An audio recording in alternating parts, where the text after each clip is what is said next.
अगला श्लोक कहता है, भवानी शंकरो वंदे श्रद्धा विश्वास रूपिणो याभ्याम विना न पश्यन्ति सिद्धा स्वता स्वांत इत्थमीश्वरम्। इससे अगला श्लोक है, वंदे बोधमयम नित्यम गुरु शंकर रूपिणो यमाश्रितो ही वक्रो अपि चंद्र सर्वत्र वंदते।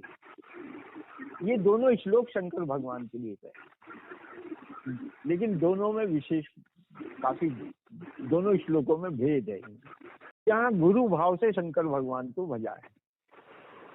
बेसिकली इसको तो आगे चौथे में कहेंगे कि जहाँ वो वंदे गुरु पद कंज कृपा सिंधु नर रूप हरि, यहाँ गुरु जो है वो मनुष्य का रूप धारण कर देता है। यहाँ शंकर को ही गुरु बताया है, क्योंकि आदि गुरु शंकर क्यों है? क्योंकि शंकर को बोध है जी। इसमें मैं तीसरे श्लोक पर आ गया। पहले श्लोक को भवानी शंकरो। अब ये भवानी और शंकर कौन है? पहली बात तो यह है, इसमें भवानी शब्द को पहले रखा है, और पहले श्लोक में भी वाणी शब्द को पहले रखा है, और चौथे श्लोक में सीता को पहले रखा है। ये कारण क्या है कि गोस्वामी जी हर छंद के अंदर, हर श्लोक के अंदर सबसे पहले वो स्त्रीलिंग को प्रधानता देते हैं। ईश्वर और शक्ति, ये दो रूप जो है, ये नर और नारी के हैं। तो जो प्रकृति है, प्रकृति को उन्होंने दो भागों में विभक्त किया है, और वो दो भाग जो हैं वो इसीलिए भगवान ने अपना अर्धनारीश्वर स्वरूप भी रखा है। लेकिन भगवान के वाम भाग पे हमेशा, मतलब भगवान का जो दाहिना हाथ है वो हमेशा अगर रहता है तो वो पार्वती जी के साथ रहता है। दाहिना हाथ से मतलब जो भगवान का, अगर कभी आपने अर्धनारीश्वर का स्वरूप देखा होगा तो हमारे देखने से उनका जो दाहिना साइड है, हमारे तो बाएं साइड आएगा, वो उनके दाहिने साइड तो पार्वती जी होती हैं और राइट साइड पर शंकर भगवान होते हैं। तो भगवान शंकर ने प्रधानता जो है वो भवानी को दी। देखिए रामचरितमानस का उदय कब हुआ? जब तक भवानी जो है उनके मन में भगवान शंकर के प्रति श्रद्धा उत्पन्न नहीं। सती के चरित्र में रामचरितमानस नहीं हुई, भवानी के चरित्र में हुई है। तो उसका कारण क्या था कि स्त्री को जब भाव प्रधान हो जाती है तभी उसमें श्रद्धा जगती है। भवानी का अर्थ वैसे भाव की शक्ति है, भाव माने संसार की, और भाव माने होना भी है। तो भवानी जिसमें समस्त होनेपन की शक्ति है वो भवानी है। अब वो जो होनापन है, क्या वो हमारी श्रद्धा के रूप में नहीं है और विश्वास के रूप में नहीं है? थोड़ा सा गहराई से चिंतन करना इसका। भवानी शंकरो वंदे श्रद्धा विश्वास रूपिणी।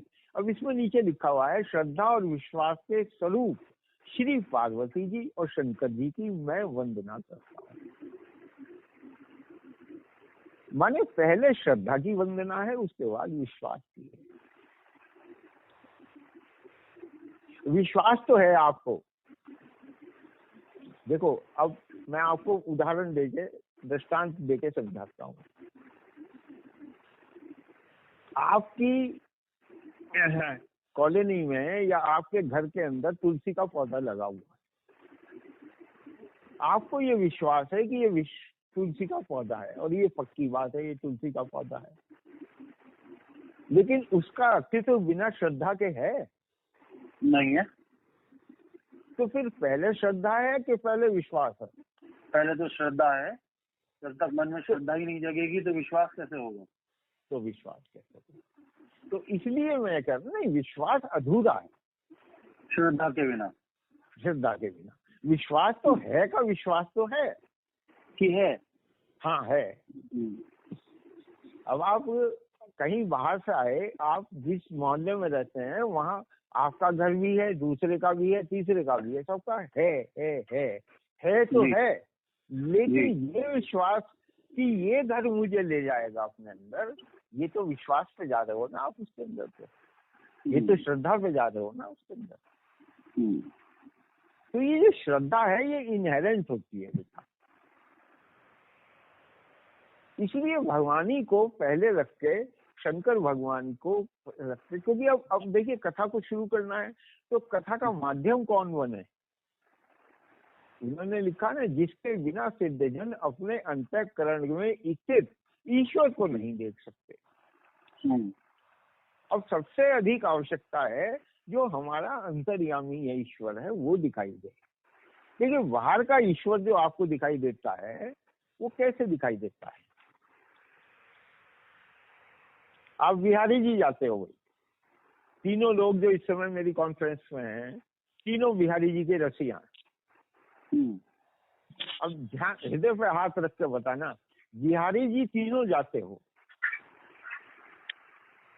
जी, किस आधार पर जाते हो? बिहारी जी कौन सा ईश्वर है कि जो आपको बिहारी जी के यहाँ ले जाने की प्रेरणा करता है?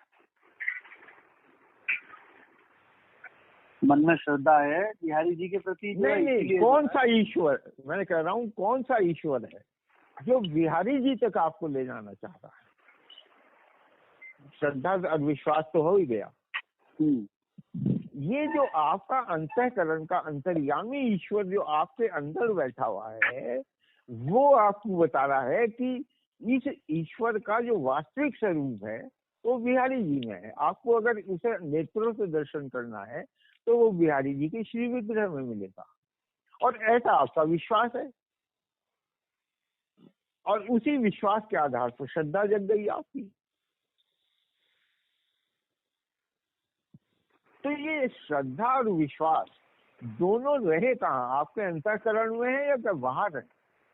नहीं, अंतःकरण में, हमारे हृदय में है। तो अंतःकरण के 4 अंग जो हैं वही तो आपको प्रेरणा कर रहे हैं, मन, बुद्धि, चित्त और अहम। ठीक, उन्हीं के आधार पे उन्हीं को इन्होंने कहा है श्रद्धा और विश्वास का स्वरूप है, क्योंकि ये पहले मनुष्य के अंदर होते हैं।